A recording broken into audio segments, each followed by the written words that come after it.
Our Game 5, and the Padres up against it. Well, they're up against it, but actually it's the easiest day of the year for the managers on both sides in regards to one thing, the message they have to get across to their players. Sparky is simply, hey, we win one, it's all over. And I'll quote the players. Larry Herndon, who hardly says anything, said that the year is down to one game. Well, to pursue that line of thinking, of course, I can see Dick Williams pitching everybody at any time, but not Sparky, because he still has to remember and has predicted it still would go 7 games. Well, he's going to have his ace ready if it does go to the 7th game, Morris. But as you say, Dick will pitch everybody, including Ballard Smith, Jack McKeon. But they know what they have to do. And the Goose, it took one of the veterans to put it in focus. He said, hey, let's not try to win 3 games with 1 game, which simply means let's play our normal game today. Well, it'll be Dan Petrie and Mark Thurman. Right now, let's go to public address announcer John Bell for the introduction of the national anthem. Ladies and gentlemen, the colors are being presented today by a joint color guard of United States and Canadian Armed Forces. The preceding message was furnished by Major League Baseball.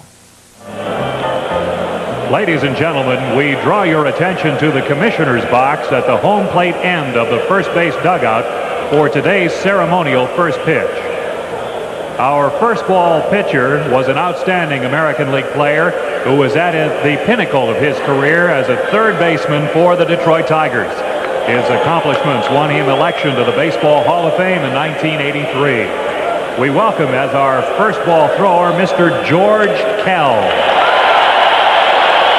Mr. Kell will receive the baseball from a former college first baseman. It's with pride that baseball welcomes to the World Series the Vice President of the United States, the Honorable George Bush. Gentlemen, the first ball, please.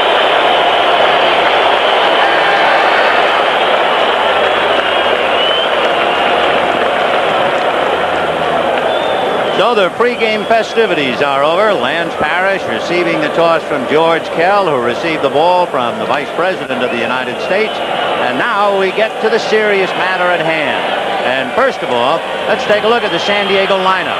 The first feeling you have when you look at it is Dick Williams has decided to stay with the girl he took to the dance. There's been a lot of conversation about maybe with a slumping left fielder Carmelo Martinez and a slumping Bobby Brown in center, maybe he would switch and put Tim Flannery at second base and move Alan Wiggins to left field. But Dick Williams has decided, I stay with the crew that got me here, and there they are. Martinez in left, then you have Gary Templeton hitting 8th at shortstop, and Bobby